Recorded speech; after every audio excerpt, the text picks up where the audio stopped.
minu lapsepõlve täielik vaieldamatu lemmiksnäkk. Aga siin on väike twist, Seda saab teha kas amatööri moodi või seda saab teha professionaalselt. Siin ei ole mingit teadust, aga siin on lihtsalt väga kindlad reeglid, kuidas teha suhkrusaia. Me võtame taldriku, me võtame saia, siis me võtame siukse ilusa tüki võid, paneme selle saiale peale. Kes tahab, võib panna väikse kihi, aga mulle meeldib alati, et on ikkagi tummine ja mahlane. Ma juba tean, et see maitseb nostalgiliselt. Ja nüüd, kallid sõbrad, kõige olulisem asi, õige viis, et niimoodi sa valad selle suhkru taldriku peale. Niimoodi õpetas mulle vanaisa, aga vaata nüüd, ma teen niimoodi, ma ajan selle suhkru siia ühtlaselt laiali ja nüüd pressi, keritool, kõik on ühtlane. Look at this.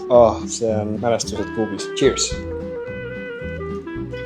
Kui magus, kui krõbis ja 9,30 suhkrusai, the best coated.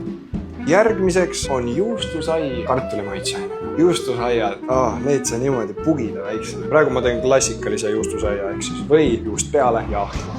Viimaks natuke kartulimaitseainet peale, siis see pidi ju kõik asjad väiksena heaks tegema.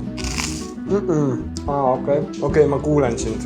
Juustusaia on hea, sellega ei saa mööda panna mitte kunagi, aga see kartulimaitseaine, ta võib ka olemata olla, aga nagu suht normaalne. Ma annaks sellele 7,90. Nice, approved.